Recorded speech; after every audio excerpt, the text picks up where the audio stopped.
ఇక ఇవాళ దినపత్రికలో వచ్చిన ప్రధాన వార్తలను చూద్దాం. ముందుగా ఆంధ్రప్రదేశ్కు సంబంధించి రోహిత్. ఆంధ్రప్రదేశ్ దినపత్రికలో ముందుగా ఈనాడు దినపత్రికను చూద్దాం. ఈనాడు దినపత్రికలో మనకి ప్రధానంగా కనిపిస్తున్న వార్తలు: లష్కరే దుశ్చర్య, సూత్రధారి అబూ ఇస్మాయిల్ తొలిసారిగా హిజ్బుల్ సాయం, అమర్నాథ్ దాడి ముష్కర్ల కోసం విస్తృతంగా గాలింపంటూ వార్తను ప్రచురించింది.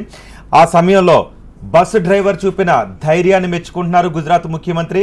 బస్ డ్రైవర్ను అభినందిస్తున్న గుజరాత్ ముఖ్యమంత్రి విజయ్ రూపానీ అంటూ ఈ ఫోటోగ్రాఫ్తో సహా వార్తను ప్రచురించింది. బుల్లెట్లు దూసుకొస్తున్న ధైర్యంగా ముందుకు నడిపి బస్సులో ప్రయాణికుల ప్రాణాలను కాపాడాడు ఈ డ్రైవర్. ఇక మరో వార్త: టమోటా జనానికే చుక్కలు చూపిస్తోంది అంటూ వార్తను ప్రచురించింది. పెరిగిపోతున్న కూరగాయల ధరలపై కిలో టమోటా 80 రూపాయలు, పచ్చిమిర్చి 75 రూపాయలు, రైతు నుంచి వినియోగదారుడికి చేరేలోపై 35% అదనం వంటి వార్తను ప్రచురించింది.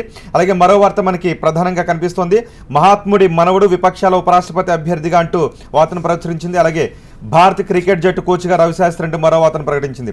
అలాగే చంద్రబాబు చేసిన వ్యాఖ్యలను ప్రచురించింది. మేము కష్టపడితే వాళ్ళు పెత్తనం చేస్తారా, విపక్షంపై చంద్రబాబు విసర్లు అంటూ ఈనాడులో మనం ఈ వార్తను ప్రధానంగా చూడొచ్చు.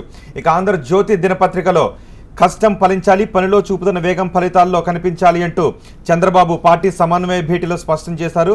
ఈ వార్తను మనం చూడొచ్చు. అలాగే కళా తపస్వి కె విశ్వనాథ్ను ముఖ్యమంత్రి సత్కరించిన ఫోటోగ్రాఫ్ కూడా ఆంధ్రజ్యోతి ప్రచురించింది. అలాగే విశాఖలో భూ కుంభకోణం గురించి వార్తను కూడా ఆంధ్రజ్యోతి ప్రచురించింది. బూటకం మాజీ సైనికుడి పేరిట నాటకం, విశాఖ జిల్లాలో 35 కోట్ల భూమికి ఎసరు అంటూ ఈ వార్తను ఆంధ్రజ్యోతి ప్రచురించింది. ఇక సాక్షి దినపత్రికలో మనకి ప్రధానంగా కనిపిస్తున్న వార్త: గ్యాడ్జెట్స్ చిన్నారుల పాలిట శాపంగా మారుతున్నాయి. సెల్ ఫోన్లు, టీవీలు, ట్యాబ్లు వాడటం వల్ల చిన్నారుల కళ్ళకు ముప్పు వాటిల్లుతోందని సాక్షి ఒక కథనాన్ని ప్రచురించింది. అలాగే మరో కథనం: జగన్ పాదయాత్ర కంటే ముందే బాబు జిల్లాల పాదయాత్ర అంటూ ఒక వార్తను చూడొచ్చు.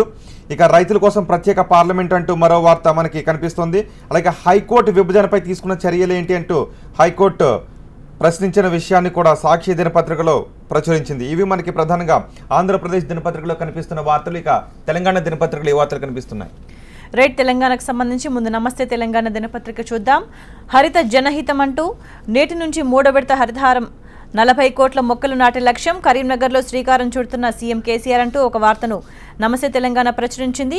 గ్రీన్ బ్రిగేడ్లు 5,000 ఎకో క్లబ్ల ఏర్పాటు, 2.5 లక్షల మంది విద్యార్థులతో హరిత దళాలు, అదేవిధంగా 425 మందికి హరిత మిత్ర అవార్డులు కూడా ఇవ్వనున్నట్టు ఈ వార్తలో ప్రముఖంగా రాసింది నమస్తే తెలంగాణ దినపత్రిక. ఇక కాళేశ్వరానికి గ్రీన్ సిగ్నల్ అంటూ అటవీ అనుమతులకు ఎఫ్ఎస్ఏ సిఫార్సు, అధికారికంగా మినిట్స్ విడుదల చేసిన విషయాన్ని కూడా నమస్తే తెలంగాణ ప్రధానంగా ప్రచురించింది. ఇక బాలల హక్కుల కమిషన్ సభ్యుల నియామకానికి సంబంధించిన మరో వార్తను కూడా ప్రచురించింది. ఇక నవ తెలంగాణ దినపత్రిక చూద్దాం. నవ తెలంగాణ దినపత్రిక మత మెరుగని ఉగ్రవాదం అంటూ అమర్నాథ్ దాడితో మరోసారి రూఢి అయిందంటూ మరో వార్తను కూడా నవ తెలంగాణ దినపత్రిక ప్రధానంగా ప్రచురించింది. ఇక స్మార్ట్ స్కెచ్ అంటూ ఎంపిక చేసిన ప్రాంతాల్లోనే అభివృద్ధి కేంద్రీకరణ జరుగుతోంది, చిన్న నగరాలు పట్టణాలపై నిర్లక్ష్యం, ప్రపంచ బ్యాంకు ప్రతినిధులు ప్రైవేటు వ్యక్తులదే పెత్తనం అంటూ మరో వార్తను కూడా నవ తెలంగాణ దినపత్రిక ప్రధానంగా ప్రచురించింది.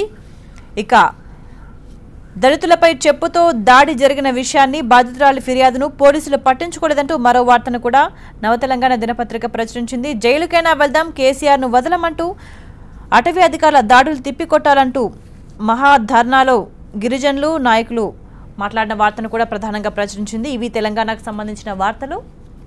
వైసీపీ ప్లేనరీ ప్రకంపనలు ఏపీలో ఇంకా కొనసాగుతూనే ఉన్నాయి. ప్లేనరీ వేదికగా వైసీపీ అధినేత జగన్ ఇచ్చిన హామీలపై అధికార టీడీపీ నేతలు మండిపడుతున్నారు. సీఎం కుర్చీపై ఉన్న ఆశతోనే జగన్ నోటికొచ్చినట్టు హామీలను గుప్పించారని ఆరోపిస్తున్నారు. ఇదే అంశంపై మా ప్రతినిధి మురళీకృష్ణ న్యూస్ వాచ్ అందిస్తారు. చూస్తూనే ఉండండి టీవీ9.